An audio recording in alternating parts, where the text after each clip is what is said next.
Hello guys and welcome back to Best Car Pix. നമ്മൾ ഇന്നത്തെ വീഡിയോയിലൂടെ നോക്കാൻ പോകുന്നത് ഈ മാസം വരാൻ പോകുന്ന 8 പുതിയ വാഹനങ്ങളെ പറ്റിയാണ്. അതിൽ ആക്ച്വലി 4 പുതിയ വാഹനങ്ങളും 4 ജസ്റ്റ് ഒരു ഷോക്കേസ്, അതായത് ജസ്റ്റ് റിവ്യൂല് മാത്രമാണ് എന്ന് നമുക്ക് പറയാം. ഏകദേശം നിങ്ങൾക്ക് മനസ്സിലാക്കാണ് എന്താണെന്ന്. ഇനി നമുക്ക് സ്റ്റാർട്ട് ചെയ്യാം. ആദ്യം തന്നെ വിൻഫാസ്റ്റിൽ നിന്ന് തുടങ്ങാം. ഇവരുടെ VF6 എന്ന് പറഞ്ഞ വണ്ടിയാണ് ഇന്ത്യയിൽ രണ്ടാമത് വരാൻ പോകുന്നത്. എന്താണ് അങ്ങനെ പറയാൻ കാരണം എന്ന് വെച്ചാൽ, ഓഗസ്റ്റിലാണ് 2 വാഹനങ്ങൾ അവർ ഇറക്കാൻ ഉദ്ദേശിക്കുന്നത്. VF6 ആയിക്കോട്ടെ, അതുപോലെ VF7 ആയിക്കോട്ടെ. അല്ലെങ്കിൽ VF7 കറക്റ്റ് ഒരു ലോഞ്ച് ഡേറ്റ് ഇതുവരെ പറഞ്ഞിട്ടില്ലെങ്കിലും ഓഗസ്റ്റ് അവസാനമൊക്കെ ആകുമ്പോഴേക്കും ഈ വാഹനം ഇറങ്ങും എന്ന് പറയുന്നു. സൈസ് കൊണ്ട് ഈ വാഹനം നമ്മുടെ ക്രെറ്റയേക്കാളൊക്കെ കുറച്ചും കൂടി ചെറുതാണ്. 4238 mm ആണ് ഇതിൻ്റെ ലെങ്ത്ത് വരുന്നത്. എന്ന് വെച്ചാൽ ഏകദേശം ഒരു ടൈഗുൺ, കുഷാക്ക് ആ ഒരു സൈസിൻ്റെ അകത്താണ് ഈ വണ്ടി വരുന്നത്. കാണുമ്പോഴും അങ്ങനെ ഭയങ്കര വലിയ സൈസൊന്നും തോന്നില്ല. പക്ഷേ ഫീച്ചേഴ്സ് അത്യാവശ്യം ഡീസൻ്റ് ആയിട്ട് അവർ കൊടുത്തിട്ടുണ്ട്. നമുക്ക് ഇതിൻ്റെ അകത്ത് കൂടുതലും VF7 കിട്ടുന്ന കുറേ സാധനങ്ങളൊക്കെ ഉണ്ട്. ഇൻസ്ട്രുമെൻ്റ് ലിസ്റ്റ് 2 വാഹനങ്ങളിലും ഇല്ല. ആകെപ്പാടെ നടുവിലൊരു 12.9 ഇഞ്ചസ് വരുന്ന ഇൻഫോടൈം സിസ്റ്റമാണ് വരുന്നത്.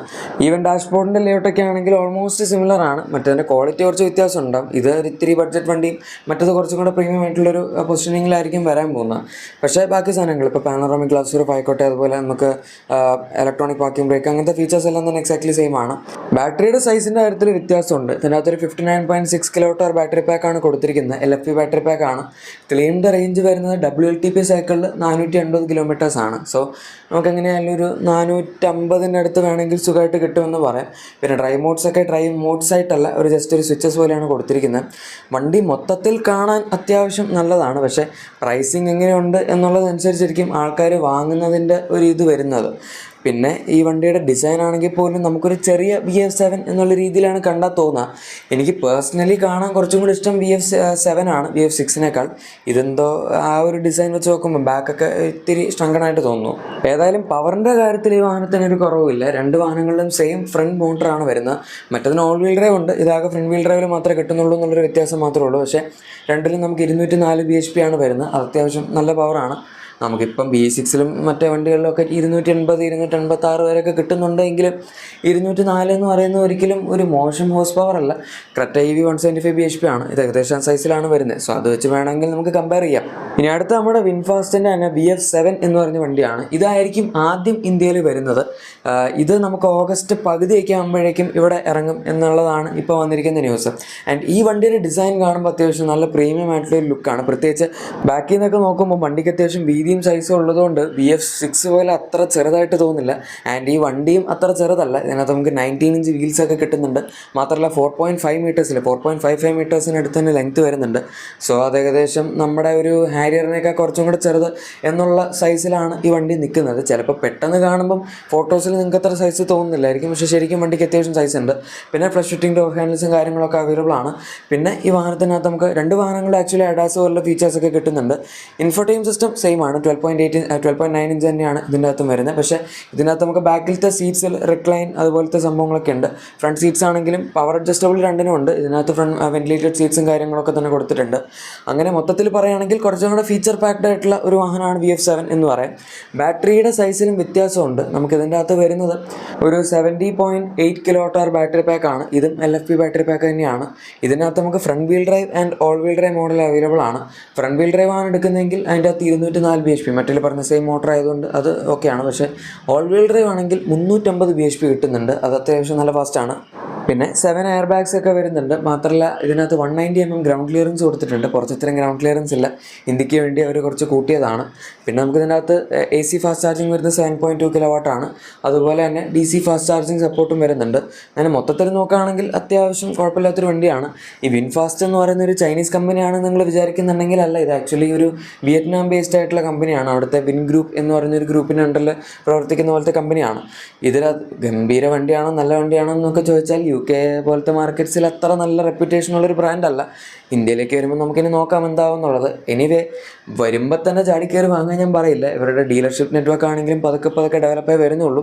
34 ഡീലർഷിപ്പുകളും കൂടെ അവർ ഇനിയിപ്പോൾ തുടങ്ങാൻ തീരുമാനിച്ചിട്ടുണ്ടെന്നാണ് പറയുന്നത് അടുത്തൊരു വർഷത്തിനുള്ളിൽ. ഇനി അടുത്ത് നമ്മുടെ മെർസിഡീസിൻ്റെ AMG CLE 53 കൂപ്പെ എന്ന് പറഞ്ഞ വാഹനമാണ്. ഈ വാഹനം ഓഗസ്റ്റ് 12-നാണ് വരാൻ പോകുന്നത്. ആൻഡ് അത്യാവശ്യം സ്പോർട്ടി ആയിട്ടുള്ള നേച്ചറുള്ള വണ്ടി തന്നെയാണ് മെർസിഡീസിൻ്റെ AMG വാഹനങ്ങൾ പോലെ തന്നെ. ഇൻറ്റീരിയറിൽ നമുക്ക് 11.9 inch ഇൻഫോടൈം system, 12.3 inch instrument cluster തുടങ്ങിയ കാര്യങ്ങളൊക്കെ ഉണ്ട്. പിന്നെ അൽക്കണ്ടാര അറൈവ്ഡ് സ്റ്റിയറിംഗ് ഉണ്ട്. ഒരുപാട് മെറ്റീരിയൽസ് ഇതിനകത്ത് അൽക്കണ്ടാര അറൈവ്ഡ് ആണ് ഒരു സ്പോർട്ടി ഫീലിന് വേണ്ടി. പിന്നെ ഇലക്ട്രിക് സീറ്റ്സ് ഉണ്ട്, ബമസ്റ്റർ ഓഡിയോ സിസ്റ്റം ഉണ്ട്, അങ്ങനെ എല്ലാ സംഭവങ്ങളും ഉണ്ട്. ഈവൻ വീൽസ് ആണെങ്കിൽ പോലും 19 ഇഞ്ച് ആയിരിക്കും വരുന്നത്, 20 ഇഞ്ച് ഓപ്ഷണൽ ആയിരിക്കും എന്ന് പറയുന്നു. അത് നമുക്ക് നോക്കാം. പിന്നെ ഇതിൻ്റെ എക്സ്റ്റീരിയറിലാണെങ്കിലും നമുക്ക് ആ ഒരു pan Americana type of grill കൊടുത്തിട്ടുണ്ട്. 2 ഡോർ വാഹനമാണിത്. പിന്നെ ഇതിനകത്ത് 4 സിലിണ്ടർ എഞ്ചിനൊന്നുമല്ല, നമുക്കൊരു പ്രോപ്പർ സ്ട്രേറ്റ് 6 3 ലിറ്റർ എഞ്ചിനാണ് ഇതിനകത്ത് വരുന്നത്. 449 bhp ജനറേറ്റ് ചെയ്യുന്നുണ്ട്. And 0 to 100 time just 4.2 seconds ആണ്. അത്യാവശ്യം നല്ല ഫാസ്റ്റ് ആണ്. ഇതിൻ്റെ ടോപ്പ് സ്പീഡ് 250 kmph ആണ്. അത് വേണമെങ്കിൽ AMG പെർഫോമൻസ് പാക്കേജ് എടുക്കുകയാണെങ്കിൽ 270 വരെ നമുക്ക് മാക്സ് ഔട്ട് ആക്കി കിട്ടും. 9 സ്പീഡ് ഡ്യുവൽ ക്ലച്ച് ഓട്ടോമാറ്റിക് ട്രാൻസ്മിഷനാണ് ഉപയോഗിച്ചിരിക്കുന്നത്. മാത്രമല്ല ഈ വാഹനം ഫോമാറ്റിക് ആണ്, അതായത് ഓൾ വീൽ ഡ്രൈവ് ആണ്. സോ ഇതാണ് നമ്മുടെ മെർസിഡീസിൻ്റെ കാര്യം. ഇനി അടുത്ത നമ്മുടെ ലിസ്റ്റിലെ 4 വാഹനങ്ങൾ അത് കംപ്ലീറ്റ്ലി മഹീന്ദ്രയുടെ വണ്ടികളാണ്. ഇൻഫാക്ട് മഹീന്ദ്രയുടെ വണ്ടികൾ എന്ന് പറഞ്ഞാൽ മഹീന്ദ്രയുടെ വണ്ടികളല്ല, എല്ലാം കോൺസെപ്റ്റ് വാഹനങ്ങളാണ്. അവർ വരുന്ന ഓഗസ്റ്റ് 15-നാണ് ഈ വാഹനങ്ങളെല്ലാം തന്നെ ഇവിടെ ഷോക്കേസ് ചെയ്യാൻ പോകുന്നത്. 4 വാഹനങ്ങൾ എന്ന് പറയുമ്പോൾ 4 കോൺസെപ്റ്റ് പേരുകളാണ് ഇപ്പോൾ അവർ പറഞ്ഞിരിക്കുന്നത്. വിഷൻ ടി ഉണ്ട്, വിഷൻ എസ് ഉണ്ട്, വിഷൻ SXT ഉണ്ട്, അതുപോലെ തന്നെ വിഷൻ എക്സും ഉണ്ട്. ഇതിനകത്ത് പല വാഹനങ്ങളും പല പല ഫോമാറ്റ്സ് ആണ് ഫോളോ ചെയ്യുന്നത്.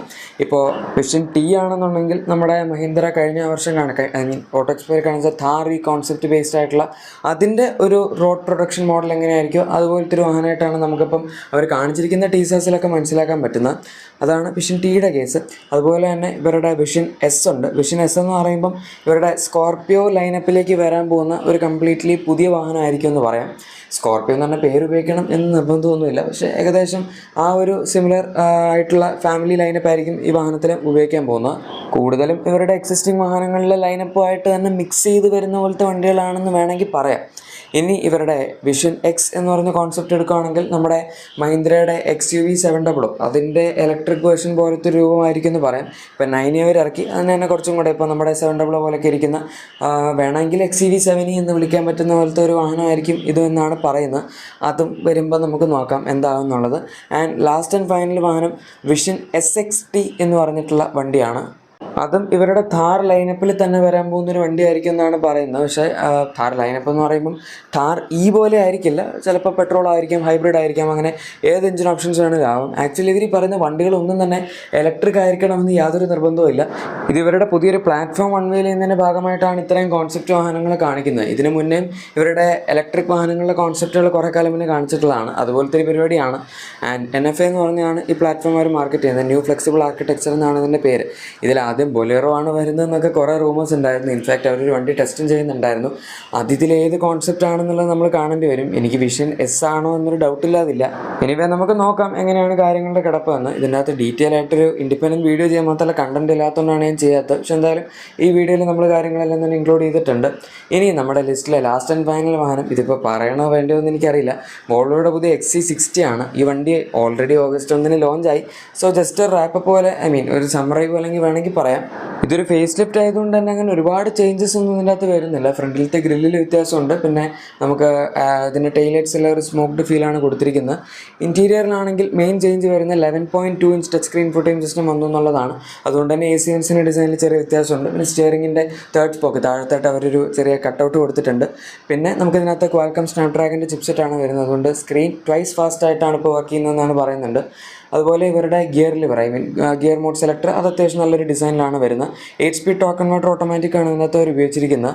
2 ലിറ്റർ ടർബോ പെട്രോൾ എഞ്ചിനാണ് വരുന്നത്. 250 bhp അടുത്ത് പവർ ഉണ്ട്. ആവശ്യത്തിന് ഫാസ്റ്റാണ്. പിന്നെ വണ്ടി ഓൾ വീൽ ഡ്രൈവ് ആണ്. ഈവൻ റിയർ സീറ്റ് എക്സ്പീരിയൻസ് ആണെങ്കിൽ പോലും അങ്ങനെ അധികം കുറ്റം പറയും മാത്രമൊന്നുമില്ല. ഇതിപ്പോൾ നമ്മുടെ BMW X3 അതുപോലെ മെർസിഡീസിൻ്റെ GLC തുടങ്ങിയ വണ്ടികളുമായിട്ടൊക്കെ റൈവൽ ചെയ്യുന്നൊരു വാഹനമാണ്. പിന്നെ നമുക്ക് ഇതിനകത്ത് മൾട്ടി സ്പോക്ക് അലോയ് വീൽസും ഇപ്പോൾ പുതിയ മോഡലിൽ കിട്ടുന്നുണ്ട്. ഇതിനെപ്പറ്റി നിങ്ങൾക്ക് എന്താണ് പറയുന്നത് എന്താണ് കമൻസിൽ പറയുക. ആൻഡ് ഈ ലിസ്റ്റിൽ ഏത് വണ്ടിയൊക്കെയാണ് നിങ്ങൾ ഏറ്റവും കൂടുതൽ വെയിറ്റ് ചെയ്യുന്നത് എന്നും കൂടെ പറഞ്ഞേക്കാം. നിങ്ങളുടെ എക്സിസ്റ്റിംഗ് വാഹനത്തിന് എന്തെങ്കിലും ചില ആക്സസറീസോ ക്ലീനിങ് പ്രൊഡക്ട്സോ ഒക്കെ വേണമെങ്കിൽ തീർച്ചയായും നമ്മുടെ ഡിസ്ക്രിപ്ഷൻ അല്ലെങ്കിൽ പ്രൊഡക്റ്റ് ടാഗ് ചെക്കൗട്ട് ചെയ്യുക. വീഡിയോ ഇഷ്ടപ്പെട്ടെങ്കിൽ ഉറപ്പായിട്ടും ലൈക്കും സബ്സ്ക്രൈബും ഷെയറും കൂടെ ചെയ്തേക്കാം. നമുക്ക് മറ്റൊരു വീഡിയോയിൽ കാണാം. അതുവരെ thank you for watching my video and good bye.